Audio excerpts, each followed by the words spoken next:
Hello, everyone. In this example, we want to look at the trainings attended by an employee. Now, if you're in L&D, this is a very important metric because trainings involve the commitment of time and effort and money. So you want to make sure that there is an ROI coming out of it. So let's look at a use case. We have 100 employees, and I have administered numerous trainings for all of these employees. And I would like to make sure that at least one of each type of functional training has been attended by each of the employee. So there are no duplicates, and also the number of hours are being matched. A situation like that. Now, the data set we have is very simple. We have a list of trainings attended. So we have 854 records here. These are the programs that have been attended, and we have the employees. Let's quickly look at the number of employees and the number of programs. So if I look at the count A of unique of all my employees, that tells me we have 371 unique employees.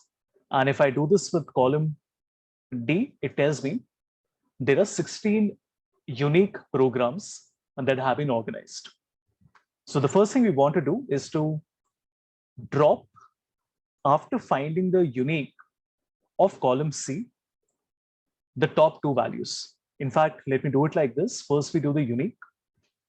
We don't want the blank and the header. So we will do a drop and then a comma 2. And now we would like to understand for each one of these employee IDs, which programs have been attended to. So if we do it manually for the first employee, we will notice that these are the 6 that have been attended. If we look at the second employee, only 2 have been attended. That's what we would like to prepare a list out of. So we want to filter programs, the condition being that the employee ID should be equal to F3. And we can see the 6 trainings. The only thing left is to combine all of them. Now you can either do a text join with a delimiter as a comma and a space. And that is going to give you the result in one line. If you do a wrap text, it looks like this. And that's okay. There's nothing wrong with that. But a better choice would be to break it into multiple lines. Let me show you how to do that. So we will copy the same formula, but this time, rather than keeping a comma and a space as the delimiter, I want to keep character 10.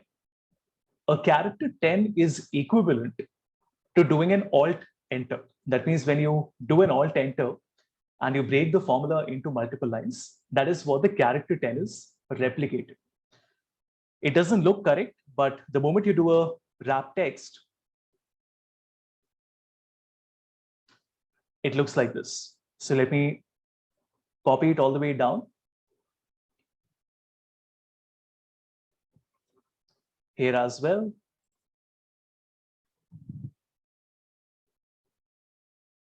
And there you go. That's the result. We are able to see now the trainings that have been attended by each of the 371 employees that we have.